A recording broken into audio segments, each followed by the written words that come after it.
Safo. I'm going to be your moderator for this session's rounds, and I'm always really excited to get us together. And I will go ahead and get us started. Let me kind of go through a little bit of run of show for those of you who might be new to this space. Our social medicine rounds this month is a fun one, and one that's very, very close to my heart personally, and features a discussion of civic engagement and what that looks like, and how we can all get involved as we head into Civic Health Month. And so to begin, give me one moment. I'm just going to pull up my slides. To begin, if you haven't already kind of heard a little bit about our social medicine rounds, I want to tell you what it is that we do and why we do this work. So social medicine rounds were created about a year, well, they were created a long time ago, longer than most of us have been here, but we revamped them about 2 years ago to really offer us the chance to be able to share with our communities and with our Bronx residents topics that we thought are particularly important for what we're dealing with in the Bronx. And one of the reasons why we've created and we've kept this virtual format, even as the world has kind of gone back to in-person meetings, is that this format really does allow us to be able to come together as a group, for those who are in clinic, for those who are in the community, for those who are in other spaces, to come together in a group to share space. Since we've been meeting, we've had topics that have covered everything from the opioid crisis to the plight of medical students dealing with discrimination in medicine, to historical events in the Bronx, like working with the Young Lords. We're really excited about social medicine rounds for today, which will focus on civic engagement. And as I show this screen here, I want to encourage any of you who are listening who have ideas for future rounds to please feel free to reach out to us, as we are always really, really happy to feature what's on your mind. So I'm really excited to welcome our speakers today. And because this issue is near and dear to my heart, I actually insisted on doing the speaker intros for us today. So I will introduce them: Rasha, Jeanne, and Aliya. So Rasha Chavis Cardenas is a seasoned public policy professional working at the intersection of civic engagement and health. In 2022, Rasha joined the Civic Health Alliance, which is a nonpartisan coalition of health and civic leaders allied around advancing America's health through civic engagement in care settings and communities. Rasha has a deep passion for racial equity and leveraging her policy experience to reduce negative impacts on global health and climate. Rasha serves as a national advisor for the University of Southern California Center for Inclusive Democracy, and she facilitated the center's training and community learning for underserved communities to participate in local and statewide redistricting processes.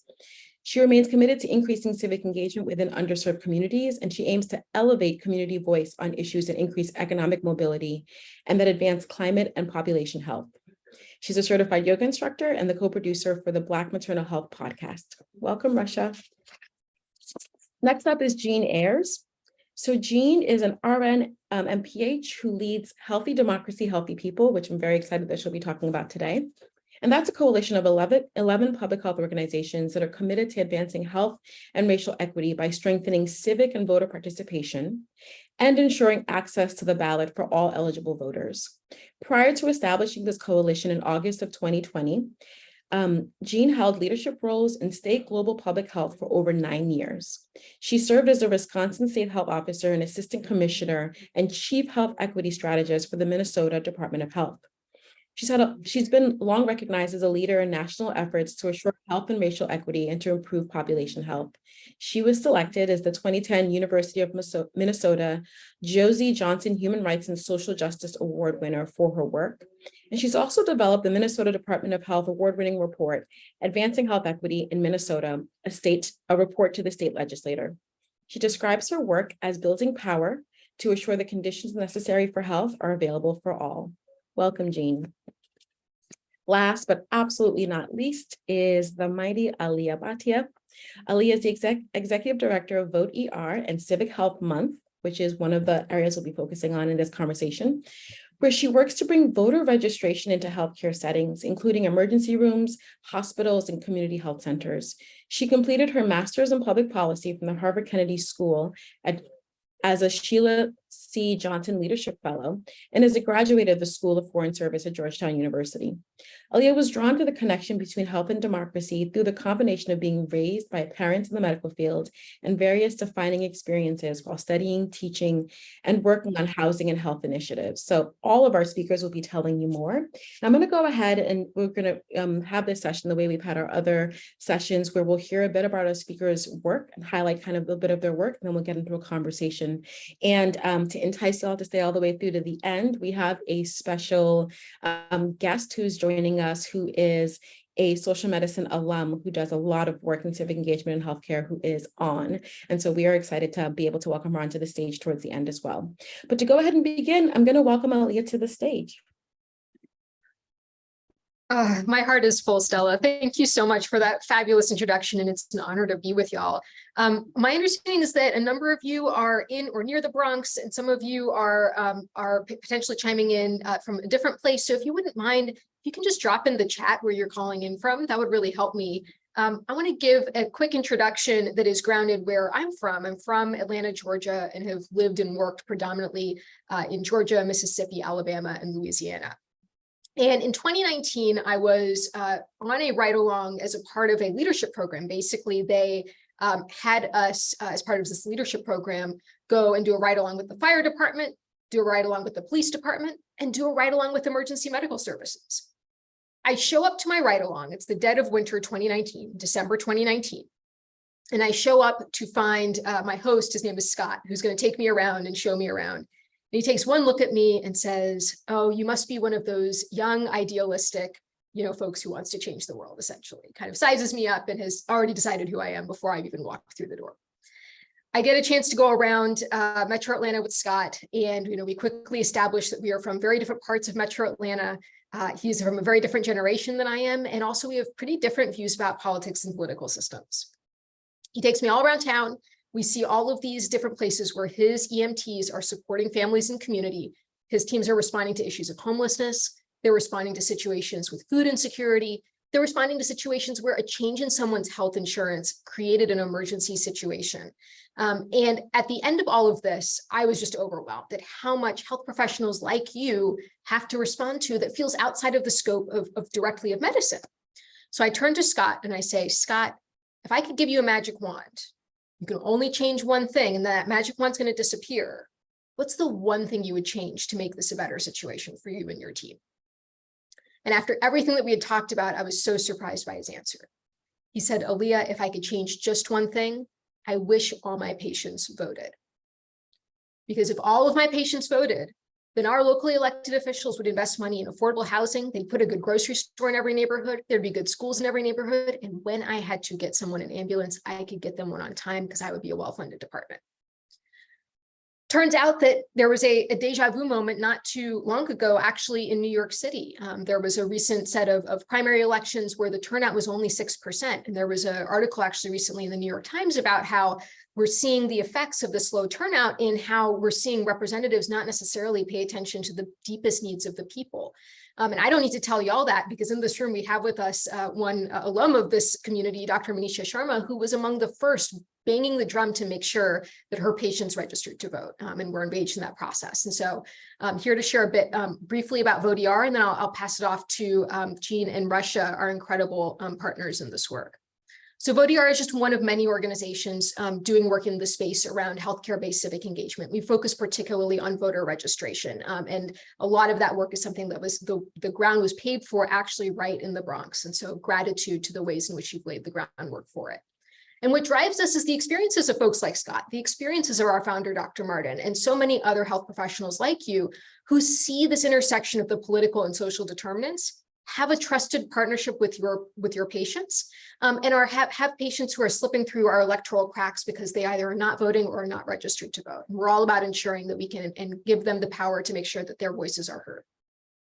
How we do this is through a number of tools in different communities. Under tools, we provide badges and lanyards that health professionals can put with their ID badges, and posters and handouts just to go in your waiting room settings. We also work very closely with community health centers and have about 60 community health center partners who send out text messages about upcoming elections and make sure their patients are ready to vote.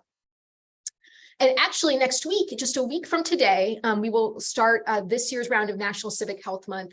You know, we have had partners like Healthy Democracy, Healthy People and the Civic Health Alliance with us from the beginning and are honored to be at a community of around 300 partners nationally. And actually the breaking news today is that the governor of New Jersey just signed today a proclamation declaring August as Civic Health Month, following on the act of Massachusetts and other states and cities that are starting to recognize this as an important time to celebrate the link between voting and health. At Vot-ER, we partner with a lot of other organizations on policy efforts. And so one thing we've done is taken some of the work that is done by community health centers. It turns out that like the law reads sort of weird about what community health centers can and can't do. And we wanted to bolster all of the sort of fact sheets about those by also making sure that Health and Human Services put their stamp of approval on it too. So we work with them to say, yes, it is perfectly acceptable to do voter registration in health settings. Here's how you do it. We've also helped put together a coalition, particularly of Black and Latina doctors, to pass an American Medical Association resolution of voting as a determinant of health, which has really helped a lot of institutions come on board. We hear leader after leader in hospitals saying, if the AMA says that this is a determinant of health, we can back doing it in our institution. And so we're just excited for the momentum that has created, alongside the great work that Jeanne and the Healthy Democracy, Healthy People team have led on the American Public Health Association passing a similar resolution. And so I will drop a couple of links in the chat. If you're an individual health professional, go ahead and get your Vot-ER badge. If you're kind of representing a leadership person within an institution, you can have that institution join Civic Health Month. And then if you are a current medical student, I want to encourage you to join the Vot-ER Healthy Democracy campaign, which is our competition across health professional students for voter registration, ensuring that patients as well as classmates are registered to vote. It's a really fun competition with a lovely, large, enormous trophy for the winner, and would love for folks in the Monte network to be a part of it. So with that, I will kick it back over to Stella to tee up our next presentation. Thank you so much. And it's incredible that you can discuss what is like a tremendous amount of work in such a tight amount of time. And we have so many questions. We want to know so much, but thank you for the story of what drove you to this work and for sharing the resources of what Vot-ER is doing. I'd love to turn it over to Jeanne to offer us a slightly different perspective than many of us think of in the residency and training world, which is kind of clinical medicine, the healthcare space, to think about how this looks like in the public health space. Jeanne?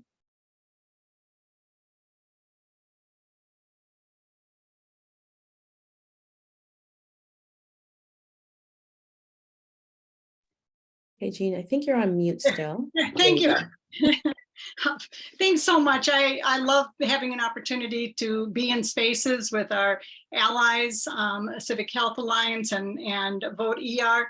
And we could talk more during the discussion about the importance that this sector, public health and healthcare, can play in creating public will. But let me tell you a little bit. I'll start just a little bit with our organization. Let's see. And then we are a coalition of 11 national public health organizations that also have membership at the local level, most of them. And we also have deep alliances with civic engagement, voting rights, and other healthcare groups like we've just described here with our partners in today's meeting. The reason we're in this space is that we're really rooted in the mission of public health, which is what we do collectively to assure the conditions in which all people can be healthy. And so when I look back on the kinds of things that you've talked about in terms of the social conditions and even the title, social medicine grand rounds, that we recognize the relationship between transportation and food and housing and all of these important conditions. But what is the condition that creates the conditions? And we would suggest that that is actually power and the ability to be represented in those decision-making spaces.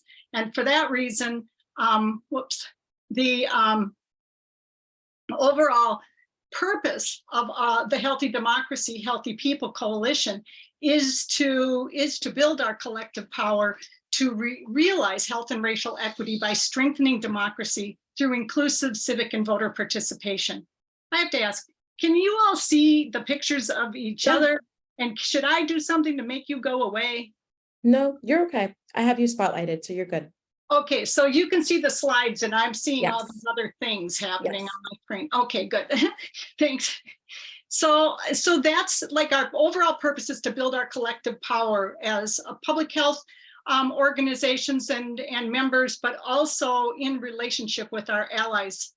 And this is sort of a quick summary that our health is almost completely connected to our living conditions, but our living conditions are almost completely connected to our capacity to act or our power.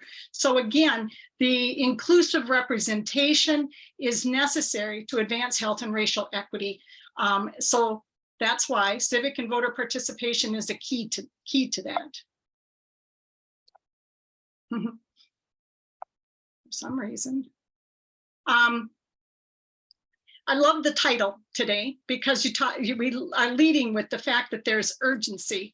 You know, what is the pressing urgency around entering into this space? And I would say that that debates and or wrestling or power struggles over whose voices matter has been a 250+ year struggle. So it's not a new struggle. But we are in a moment that's perhaps a very, very serious and defining moment in terms of our democracy. And you know, you can just look back from 2010 till now, the amount of initiatives going on that are working to limit our representation, from gerrymandering to voter suppression, are really a threat to our ability to achieve health equity.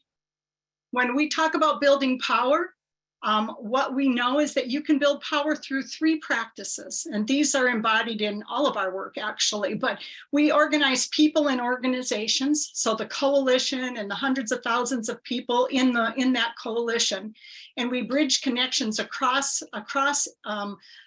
public health and civic engagement groups and healthcare groups.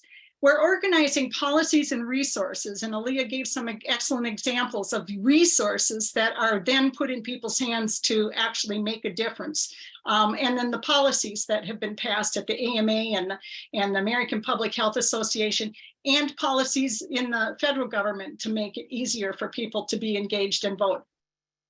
And we organize narrative and research, and this is an area that we have put a lot of focus on, because one thing that we as a field can do is actually tell the story of what creates health and the importance of these relationships.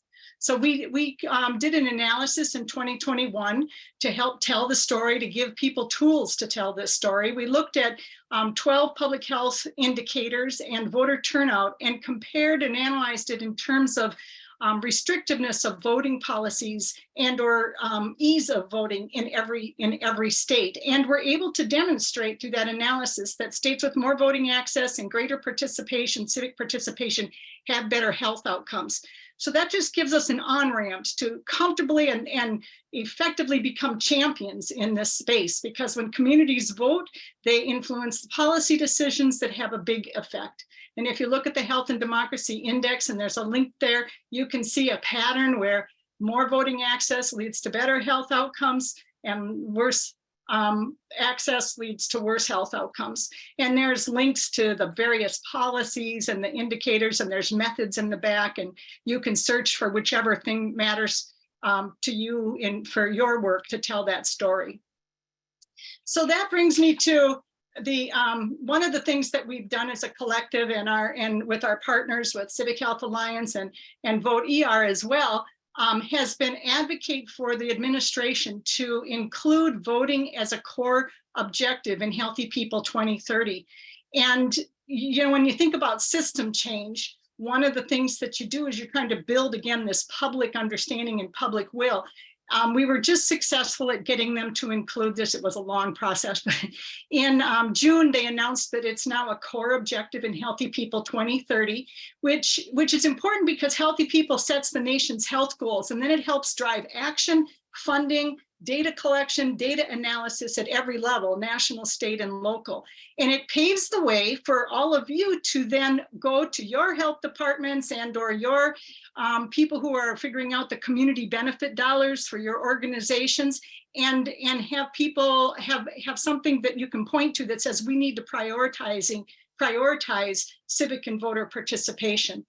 And so it's just a way of creating system change by focusing on every level. Another contributing action that's happened at the same time is that county health rankings and roadmaps has just also included voting as a priority in their analysis at the county level, and have named voting as a form of civic participation, and that it influences policies that create health opportunities. So for people who use that framework, it's being reinforced into that space. So those are just a couple of things we can that have been going on that you can plug into. We can create change at every level. We've been working to, as I mentioned, adopt policies in our organizations, and then at the state level within state legislatures, or at your local structure of drop box availability and all of those kinds of things. That's all important. And at the national level, promoting voter registration and participation in these through these frameworks and spaces as well. So really, voting is always on the ballot, and I was given a heads up that you like to know what you can do. So the first thing to do is, first of all, make a voting plan. Make a voting plan for every election, school board, city councils, town halls, all those things, and do that with your families, your neighbors, your friends, your colleagues, your patients, and show up for those things and make that a habit. That habit isn't just good for your engagement in the community, it's actually connected to health outcomes in your own self and families and population. Then promote those policies and opportunities that expand civic and voter participation in our various organizations. Advocate for policies that strengthen a healthy democracy at the state and local level.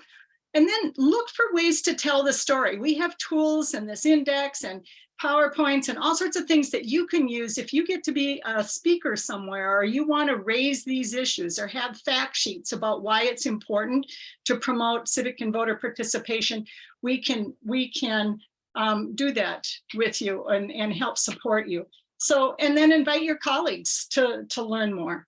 One of the things that's happening coming up is there's Civic Health Month, as Aliya mentioned. There's a couple of webinars there's more than a couple of webinars, but here are two webinars that are related to what I was just talking about. The first one, August 16th, is going to be talking and focused on implementing or acting upon Healthy People 2030 and the framework of the County Health Rankings and Roadmaps framework.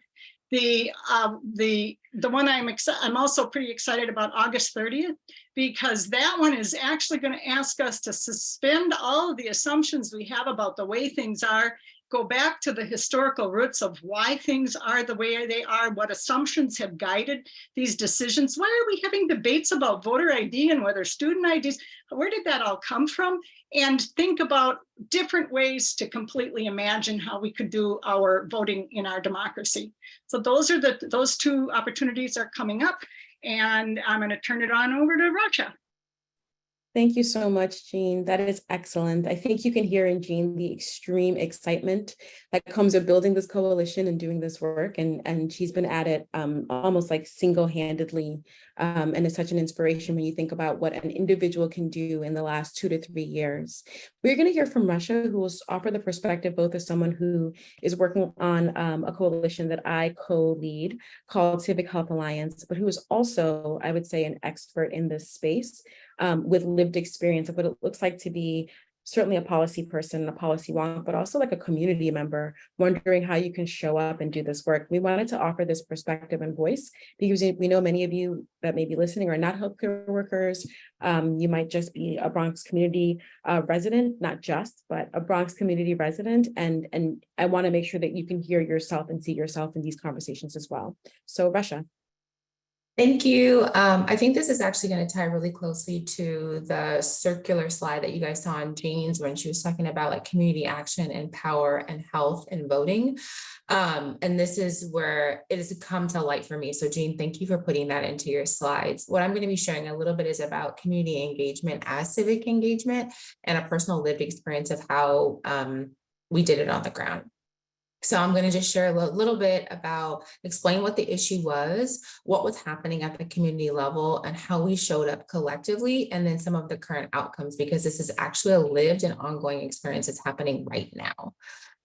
So the issue, here's some visuals. So there was some vacant land. If you look in these back pictures over here on the back where you see these cargo freight, this is an apartment complex in South Los Angeles.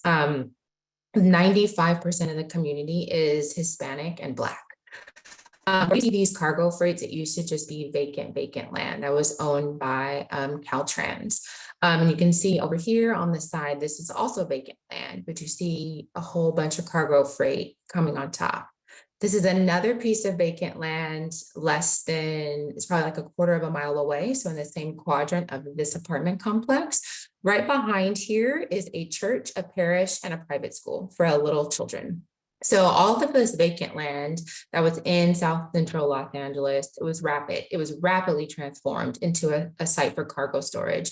And the community became inundated with these 18-wheeler vehicles, and folks didn't know where they came from. No one had known anything. Here's another picture. So this is a townhome complex, and you can literally see them moving the wheelers right on top of these homes.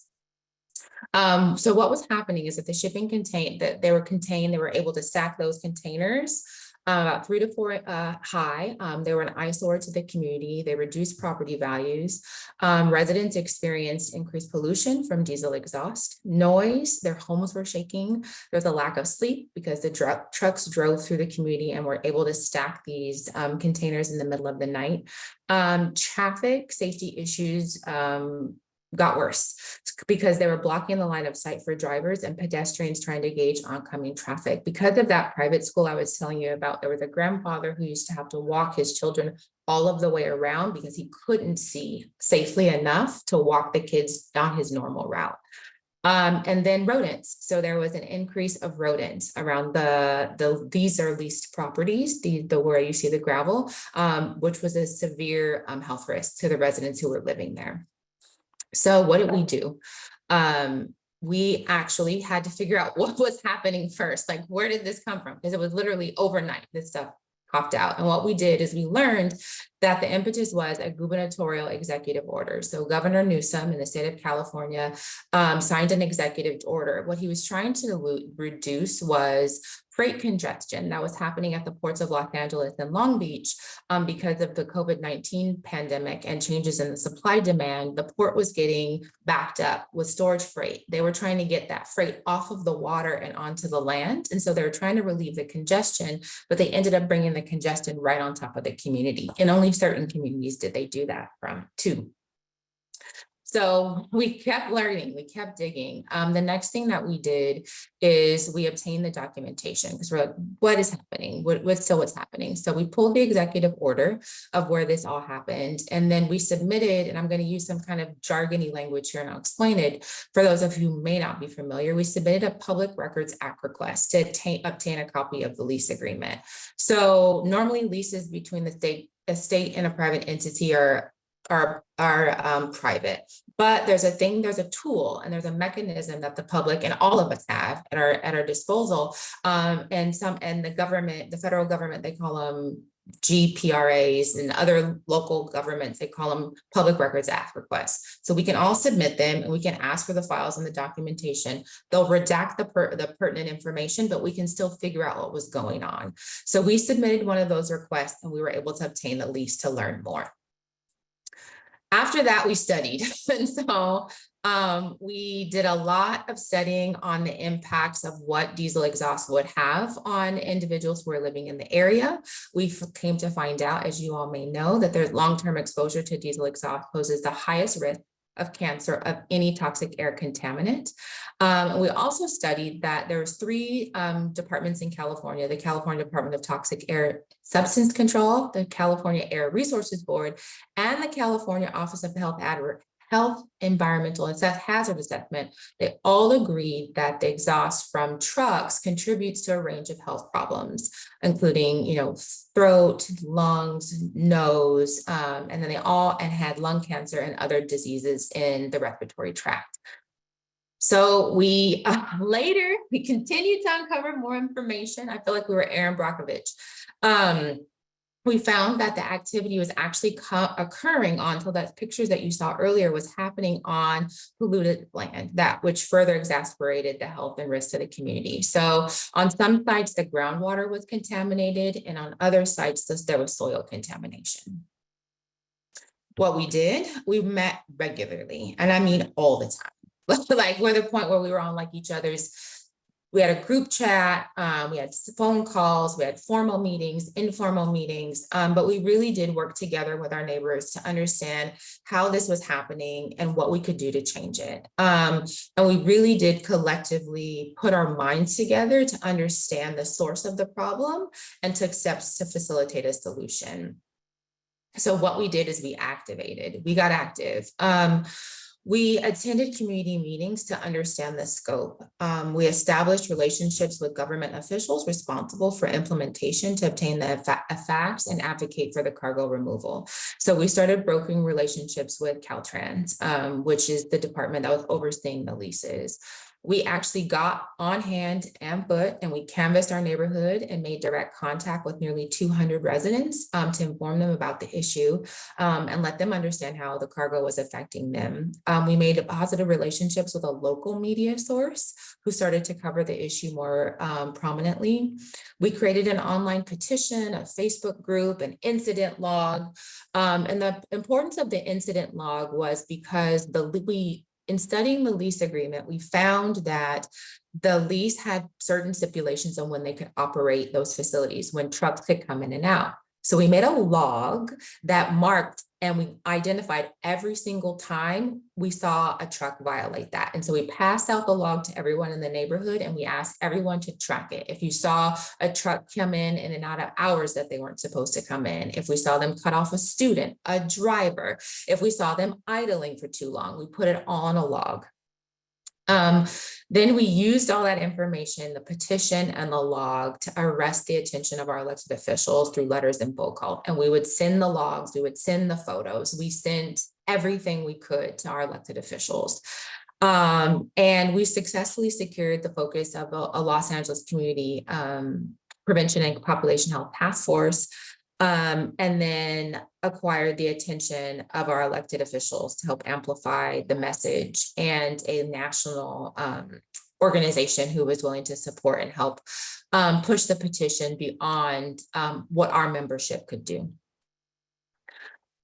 So this is a kind of like some sample communication of what we would have residents put out. And so these are just some examples of how we would have someone, if they were going to do a quick phone call to an elected official, or some sample language that we would help put together to residents who felt uncertain of how do we communicate these health issues? How do we share about this? And so here's just a quick sample. We'd say, we want to inform your office to stop the trucks from driving down 123rd Street. We want you to allocate state funding to decontaminate these 2 sites, and we support community control over the land. And that's just a quick sample if you're figuring out how did you guys do it. And so some outcomes, we have a couple of wins. So to date, the California Department of Transportation has publicly stated and has put in writing that they're not going to renew the leases for those cargo storage sites. On one site, all of the cargo has actually been completely removed, and it's empty now, and it's dirt, and it's no longer there. But what next? We still have some long-term health impacts that are happening to the community that we haven't addressed. And now that the land is vacant, individuals in the community are seeking local control so that they can figure out how to remediate the land and figure out what they want to do it for some self-determination and their own personal economic interests. So we can get into questions later, but I'll post that here. So if you think of anything, drop it in the chat. But the reason I think we wanted to put this piece at the end of today's discussion is Aliya and Jeanne did a really good job of talking about why voting is important and the relationships that we have and we see within civic engagement, the impacts on health, and the decisions and the direct decisions that are made by our elected officials that directly impact our health. Amazing. Thank you so much, Rasha. I want you to move to New York and do this for us. Like, this is just so applicable and so clear, the connection. Lots of questions, and I encourage others who are on to please raise your hand, put the questions in the chat, but please jump in. So I guess the first question I'll send over to Aliya, and I'm curious, as someone who's doing this on the national level, for similar to what Jeanne has presented of what would you do, what can you do? If you're talking to the trainees in the audience, to the medical students and the residents, what would you say that you would want to see as someone who probably is leading the largest group that's working on corralling healthcare workers around these issues of voter engagement and civic engagement? What would you say that that group is probably the most important step that they can take, given how busy they are, given all the other things you're thinking about? To really think about this, how to respond to the pressing nature of the need for civic engagement at this time to really offer good healthcare. Yeah, first, the incredible thing about folks in whether it's medical school, residency, nursing school, social work school, there is a level of heart and love for community in folks who we've worked with who are in those different programs. And, one of our top performing programs is our Healthy Democracy campaign. And so the first thing that I would say is the Vot-ER tools, as well as the Civic Health Alliance tools, they are simple and easy to use. It doesn't take a ton of time to help support a classmate or to support a patient to register to vote. So the first thing I would say is the time, there's not a huge time pressure in terms of what it takes to use these tools. We've designed them in ways that make them super easy and simple to use. And so I think using the tools in context of your work is the number one thing that I would suggest. The second thing is one of the things we've done this year is, as part of the Healthy Democracy campaign, getting a meeting with your institution, getting a meeting with your institution's leadership is something that we think of as a really important step towards laying the groundwork and preparing for next year. And so, we encourage students to have those conversations with their leadership and to help support those conversations. And what we've done is expanded. It used to be that in the competition, you could only get, points for voter registration. Now we make it so that people can get points for engaging with their institutions, for passing resolutions, for creating student clubs on campus, and making sure that we build long-standing institutional infrastructure for this. So I would say join the Vot-ER Healthy Democracy campaign and leverage this next month for amping up that momentum. I love that. And I'm curious, I want to hear Jeanne's, and Rasha, maybe you can wear your Civic Health Alliance hat for the question, but what would you say to trainees in particular, Jeanne? Well, I would second and third all the things that Aliya said. I think that you are in an excellent position to be influential in your institutions. The leaders in institutions, be it the healthcare organization or your academic setting or a community, teams really do value the people who are entering the field. So students are highly valued, and your organizing capacity is good without overwhelming yourself with meetings and things. Just volunteering to bring the message, to have that meeting that Aliya mentioned.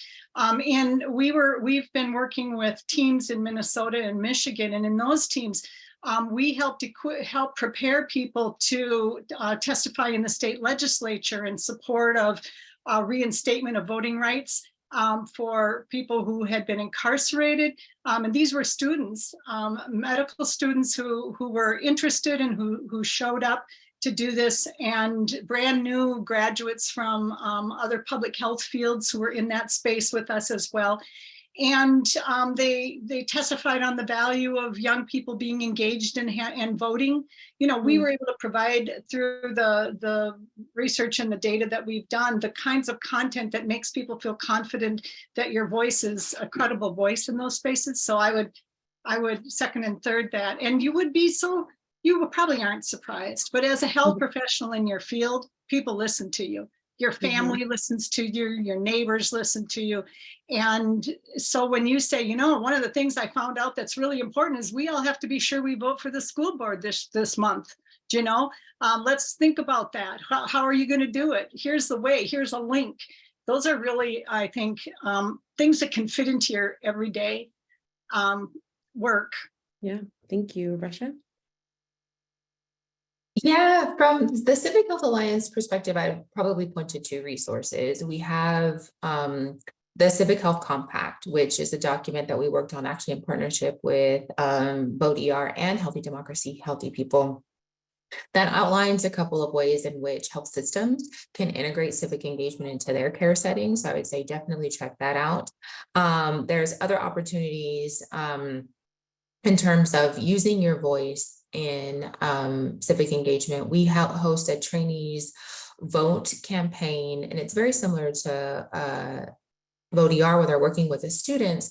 But one thing that I'm noticing is that from the medical residents and trainees and med students perspectives, that you guys are really close to populations, and you have the compassion and you sit at this unique intersection to be able to work with the patients on increasing their civic engagement, but also working within that institution. And I've seen you guys come up with ideas of how do I put a voter registration campaign in my care setting, or how do I talk to my leadership about how we can work with our unhoused population and getting them civically engaged. Or there is another example where we have medical residents who are working with those who are informally incarcerated, and their questions are, how do we get them engaged? How do we get them to vote?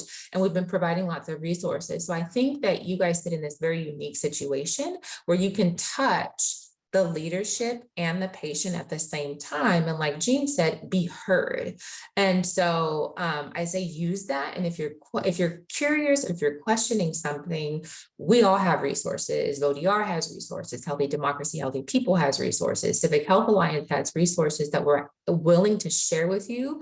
Probably overly so, you may not want that many, but to help you really think about how do you want to approach this in your setting. And when I think about the community example that I just went through, the one thing that we were actually missing, which would have been really key for us to have, would have been a white coat.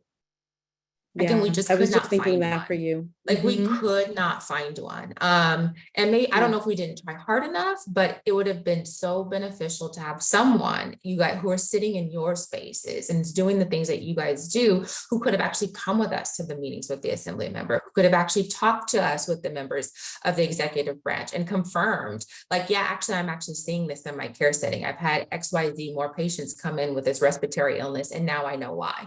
So the one thing we were missing was someone from the clinical setting that was there. And we could have made that bridge, but also thinking about like what's happening in your communities and thinking about ways you can show up there. Absolutely. And Jeanne, Yeah. I'm going to come to you, and then I'd love to hear from Manisha in a moment, but go ahead, Jeanne. I'm muted. I just wanted to add that don't forget if you're still students, you have a whole bunch of contacts in your student setting that you can be encouraging to be sure they're having a voting plan and that they're helping get the message out. So aspects, and also there's a lot of new barriers being set up so that it makes it harder for people who are students to vote. So getting this on people's radar early so that they have the right ID for wherever they live, all of those kinds of things are really going to be important. I just want to say one quick thing very quickly, Russia. I think the example that you gave is so important because in some ways what you were describing is a community-led effort where the work was done. And so it isn't like you were asking residents or students or faculty to come in and lead the effort, or because that's the thing that we lack, right, is the time. It's more that you needed that representation and that voice. And so for those who are listening, I hope that we hear that there are opportunities for us to partner in a way that goes so far, that doesn't require us to kind of take on a second job, because all of us have way too many jobs. But, I think that that's like a real takeaway that I hope people hear. And then I want to go over to Dr. Manisha Sharma, who is looking like she's in the FBI witness program. Hello. And for those of you who don't know, Manisha was in family medicine. She is incredible. Her bio is amazing. And I just wanted you to just share with us, one, some of the work that you did when you were at Monty, and then two, kind of how you took that and went on to have a career that really was like very policy focused, remains very policy focused. Because I think folks would probably just be helped by knowing that this isn't just something that is really out of our realm, but can really come from within the Bronx community. And as Aliya mentioned, has been a real case study that many people now follow. Well, first of all, I just want to say thank you. And I wanted to say always repping. That's why I have the New York hat. It's really great to be here. And thank you for having me with you all. Yeah, when I was at Monty, I think it was really important when you think about social medicine and who we are as social medicine physicians. We are not one note, right? We are very textured, layered of who we are. And the other thing is the amount of privilege and power that we actually have to serve the communities that we are as social medicine physicians. And so for me, when we thought about this, it was during a time President Obama was in the White House at the time. There was a lot of rhetoric around the next election cycle, what it meant. It was my social medicine project because I felt like this is more than just, here I am as a resident. I actually am part of people's lives. They allow me to be. It's an honor and a privilege, but also to help them understand where their voice is. Collective power, collective voice. We are with this together. And that means in the exam room. So the thing is, and it's my dear Dr. Stella Saffa who always says, we see the bodily impact of what good and bad policy and good and bad systems do to our communities in our exam room. And we see that. And so that to me is such a great image of like being able to say, so then how do we get people to understand where their collective voice and power can be? So, and so hence the project. And then the project turned into a bigger thing, which was that how do we actually do this work in an intersectional way? I would also say that, social Healthy People 2020 at that time now is Healthy People 2030. I mean, this is not news. This is not new, but this is a way for us to think about what is our collective power as voice and then being able to do this together. I will also say there's urgency at all times. Really to think about what it means to have your right to exercise your civil rights and getting people to see where their rights are. One of the most, the story that I always think about when I talk about voter registration and voting within healthcare settings is the story of this young brother that was in the Bronx when I was a resident. And I asked him, doing healthcare maintenance, hey, you wear your seatbelt? Do you smoke? Are you drinking? What's going on? Did you register to vote? And his response to me is, yo, doc, like I actually was in the life. I don't have that right anymore. And I was like, what you mean you don't have that right? And, come to find out, getting him to understand that he was able to go ahead and register to vote because he wasn't an active felon. He wasn't anybody who was on probation, and he has the right to vote. And we registered him. He was eligible. He was registered. He cried. This is a young brother who was in his 20s who had no idea that he could do this. He thought it was strict. He was just trying to make a living for his family. He's out of life, etc. And what made this so powerful is he brought his whole family, his friends to the clinic to register them to vote at the front desk. And they weren't even part of our Williamsbridge. So I just say this because it's really important. So how did I carry this? Well, I take heart to the fact that I am a social medicine physician. I lead with that when I keynote. I talk about that. I talk about being a constellation of identities. And what that means is being able to care for my communities and care for the people that we all serve daily, and also just care for thy neighbor, right? And so I actually have built this into all the work and the footprint that I do, where I work at the intersection of policy, healthcare delivery, care design, social justice, equity, and everything that I do in every space that I'm in, I lead with that. And so I think it's important to remember that we don't need to be couched into a box check. We are a multitude of identities, all of us are, and that I think that my career has been based over that, and just knowing that I'm not a one-note doc, and neither is anybody else on this call. A whole testimony. Thank you, Manisha. Thank you. Thank you. And we really do mean it when we talk about being kind of, multi-sectored in our approach. And so I wanted to ask Dr. Elizabeth Cohn to come on board and share from her perspective and working with nursing around civic engagement. That was very kind of you, and I'm so honored just to say a few words in support of all of what you've heard today.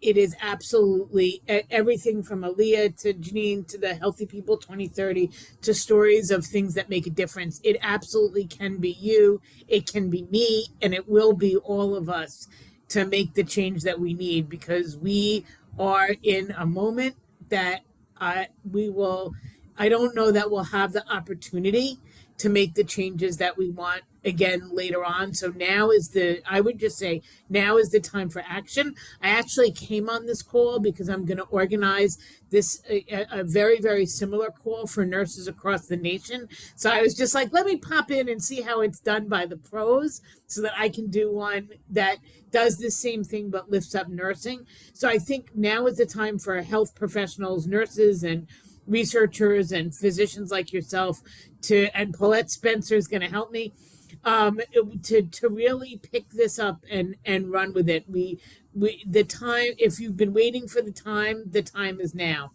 The time is here, and I'm so proud to be affiliated and associated with everyone here.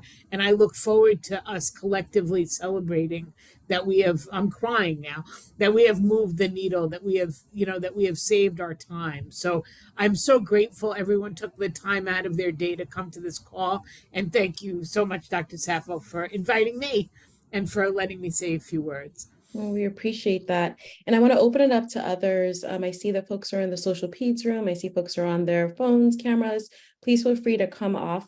One of the fun things about, this space that we have together is that we try to create a certain level of informality so we can really be in discussion. So please feel free to raise your virtual hand or just unmute and ask your question.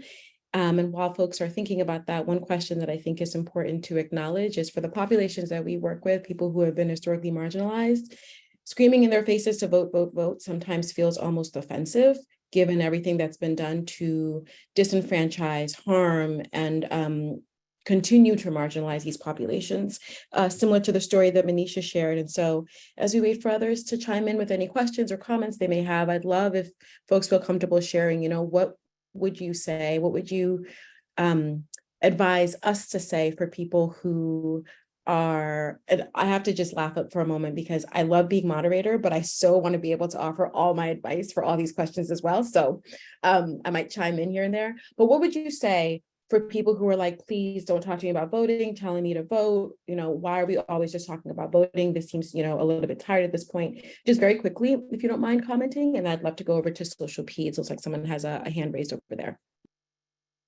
I'll take that because when we walked those 200 neighborhoods and we talked to folks, the people in that apartment complex that I showed you in the first visual who were the closest to it actually had the least resources, right? And I remember there was two young men, they're about 18 years old, sitting on the front stoop of their apartment. They're Black men. And we started talking to them about the issue. And I gave them a flyer and said, we're going to meet about this so we can figure out what we can do. And one of the young men looked at me and said, we can do something? He's like, I thought we just had to be stuck with it.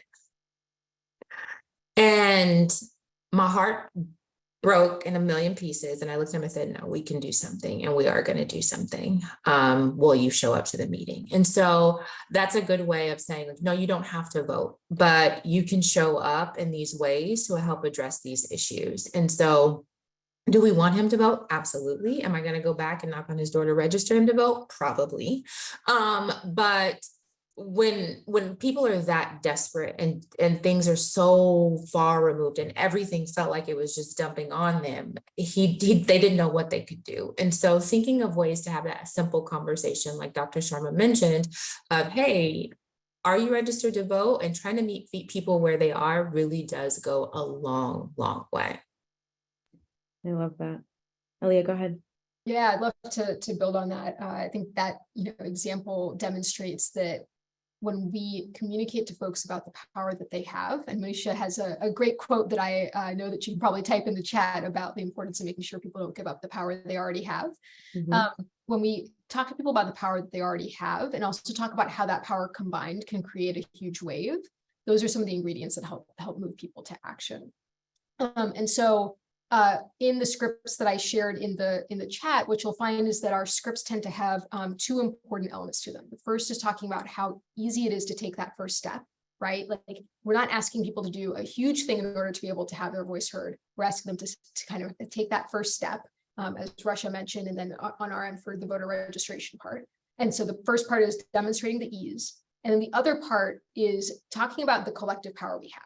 And so particularly with young voters, pointing out that young voters have already made history in the last 4 years with their turnout and being able to shape the future of our country. It's not going to be the first time if they do it again next year, right? They're building on something that is already there and already exists. Or pointing out the power of votes in local elections where a handful of votes can make a difference that then impact things like, is there going to be a cargo depot in my backyard, right? So just wanted to name that. I just want to add to it on a clinical level. It's about the power of relationships, right? And so it's just like anything. When people tell you, oh, I don't do that, it's just like what you would be in your exam room with your patients and trying to talk to them about their medications, right? It's the same concept. I don't need to do that. That's not for me, etc. And so part of it is the build. So when you meet people where they're at, you got to meet them where they're at based off of where they're at, right? And so you're not going to shove it down anybody's throat. But if you build this into your nonstop conversation, I swear to you, I do this all the time. I have my kid, my 7-year-old walks around with, a mask that says vote and has a sticker that says vote. And there's all these visuals that you can have conversations with. You're in a public restroom. Did you register to vote? Like, it's just, there's so many ways to think about engaging in conversation. And I think it's important to remember that sometimes the conversation isn't going to happen the first time you meet them. It may happen the second time, but it's about building trust and relationships. And I think it's really important. One of the things that we're thinking about working on right now is I'm doing a street health project here in San Diego. And, part of the street health project is to feed people. And in that is also going to be about helping them to think about, are they registered to vote? And most people forget that folks on the street also are citizens too. But the fact that I'm actually having that conversation with them to say that that I'm engaging with them at a human level to tell them they have power. And that just doesn't happen one time. It can happen over time and time and time, but just don't give up. Make it part of your lexicon. Thank you, Manisha. And just for the sake of getting questions, I'm going to go ahead and go to the social peds room, and then we'll go over to Rick Foster. Hi. So you talk about this a bit in the same meeting, people where they are. But I feel like sometimes when you're speaking with a patient, especially when it comes to these kinds of issues, there's a bit of fatalism when it comes to this conversation. Like, oh, well, I mean, you're picking between like 2 different poisons, or what, my one vote won't matter. How do you sort of combat that disillusionment? Yeah, Jeanne, I know that we haven't heard from you for a minute, so I want to give you first pass if you would like, and then I'm happy to have Aliya, and I'm happy to chime in as well. Well, that's sort of a hard question, because there's a whole industry that is focused on making us think our votes don't matter. And you have to ask the question, who benefits when we believe that? And we aren't saying who you should vote for, but we can say that when you are able to show up and exercise the power that you have and get represented in some way in decision-making spaces, you are going to you're going to benefit. You don't always win everything. You don't get to always shut down the terminal, the diesel terminal, but the relationships, the engagement, the exercising of agency matters. And you know, I suspect there's scripts about this, because I remember we used to kind of cover some of those questions, but I don't have them right off the top of my head. But always ask the question, who's benefiting when we believe and are cynical about the importance of our engagement. I love that. Aliya, did you want to add anything or just remind us about what you said about how every time we vote, it does make the politicians focus on the issues of that neighborhood more? Yeah, I think Jeanne said it far better than I ever could. I think that's like, in terms of like from a messaging standpoint, that's a really helpful way to think about it. From just for our grounding in this room, what's important for everyone here to know is that the relationship between voting and health stands, even if it's the same set of people who win the election. Like the fact that they are then accountable to more people whose vote they have to get again in the re-election means they will pay more attention to what those people need when making policy, regardless of the R, D, or the magenta by their name, et cetera.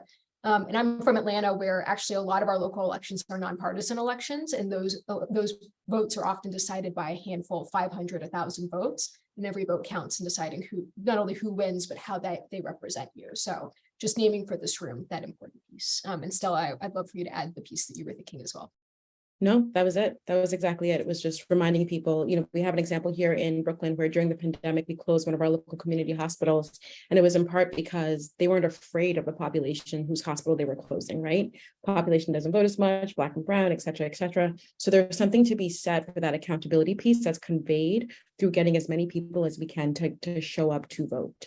Like, I do a lot of conversations with city and state politicians, and they will tell you they're looking at those numbers and they're looking at them very closely, because it does often come down to a few hundred that decide whether they're in office or not. I want to go ahead and have Rick Foster ask his question, and then we'll wrap. Yes, and I'm going to be brief, but you can probably already tell that I'm from another part of the country. I am living in Charleston, South Carolina, and been in South Carolina my entire life. Jeanne, it's great to see you again. We go back from times to working together, you know, but I would describe this as a wonderful experience. I'm not even sure I got the invitation. I would describe it for me as an epiphany moment. Those are when I'm able to learn something and hopefully turn them into action here in South Carolina. But it also brought back wonderful memories of my work with the open school program with IHI in the earlier days, and helping establish chapters at all the medical schools and academic centers and universities in the state. And social medicine and civic engagement were a big part of what we focused on. And also training I was lucky enough to go through with Marshall Gans and his team at the Kennedy School that resulted in what was called the Healthy Columbia Initiative, where we worked with a very large zip code area that was predominantly African American in our capital city. And while it was community health focused, and they decided as a community to focus on the significant problem with diabetes and diabetic complications. What we found, I think I've already heard it to some degree, and I'd love to hear more comments about that. In any community that does not trust the grassroots organizations for good reasons, you need to build a trusting relationship. So we went in that community, and they could see we were sincere for the first time to actually work with the community. When I first came in, they just said, "Welcome back." And I said, "What do you mean?" They said, "Well, you're the latest old white guy to come in here and tell us what we needed to do for our community." And we stayed. And but as we developed that relationship, then civic engagement and voting became an important part of that. And while this is a very difficult state from a voting standpoint, I think what we've learned is, while it may be hard to change things in the short term at the state level, we should be working harder to vote to change things at the local level at least. And Absolutely. we got burned on the school board situation coming out of the pandemic. So I think that just, I think this is wonderful. I'm planning on taking this back to the groups I work with still with the universities, but it's just that importance of the engagement in that community. And if you just walk in there and say, "I'm here to tell you about how so important it is to vote," that's not going to work. You've got to show them that you're willing to build that trusting relationship and be engaged with them as equal partners. Thanks so much. It's a wonderful session. Thank you so much, Rick, for that. And I also feel like I had many epiphany moments in this conversation, even though I talk to these people all the time. Thank you all for being here. I do want to give our speakers just like 20 seconds, 30 seconds, just to share any final thoughts with this group. It can be an invitation to join you in work that's coming up. It can be a reminder of what you think is important, but just your final words so that we're leaving this hearing from you. I'll start with Aliya, sorry. Y'all, the health sector is one of the biggest sectors in the country. If this sector can get behind the importance of a healthy democracy, we can move mountains in our country. We can start by getting started during August, during Civic Health Month, and then keeping that spirit with us as we head into a really important year next year. And everybody across the country has a role to play, and health professionals have a unique role to play because of everything that Russia shared, because of everything that Jeanne shared, and Nisha shared, and Stella shared. So we're honored to have you in this with us, and excited for what's ahead. Looking forward to it. Thank you so much. Jeanne? Thanks. I would just second Aliya's invitation to participate in the learning events and other activities during Civic Health Month. I think we'll get the word out to you on those. The way I'm thinking about it a lot, and I think about this a lot, is we are actually in a critical time of a struggle for our democracy, and the health sector can't sit out. We know enough to be able to say that our health is related to our representation, our civic engagement, our ability to be counted and have our perspective counted. And in order to achieve our aims as professionals in this field, we need to be champions. And that's not, there's a risk perhaps, but we are building the sort of collective power so that we can step forward together. And we actually, again, we just cannot be agnostic at this moment in time. Thank you. Thank you so much, Jeanne. And Russia. You all, I'm glad that you guys were here. I think the one thing I would say is lend your expertise.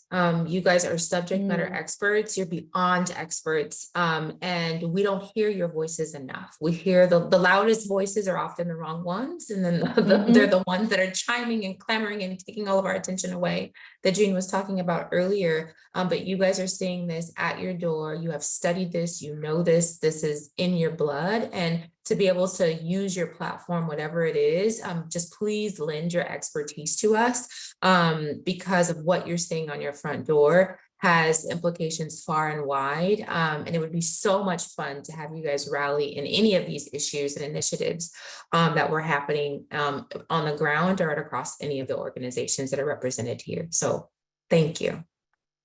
Thank you all so much. I cannot thank you all enough. I'm sure like many of our audience members feel inspired and ready to go. We encourage you to please fill the post-round survey. Tell us how we did. Tell us if there's anything you'd like to know from our rounds. Jessica will be sending out an email that'll have all of these links, all of the ways to get involved. There are many of them, so please don't be overwhelmed. And then we've shared our speakers' info if you'd like to reach out directly. And there's just a tremendous amount that we are getting ready to do. August is Civic Health Month. The presidential elections are coming. There's just a lot of work to do. And so if you're moved to get involved, either as your social medicine project or as a community member, as Rick spoke up, please feel free to reach out, and we are happy to connect you to get this moving. Thank you all for being here. It is a pleasure as always, and I hope you all enjoy the rest of your summer. We'll see you in August. Take care, everyone. Thank you.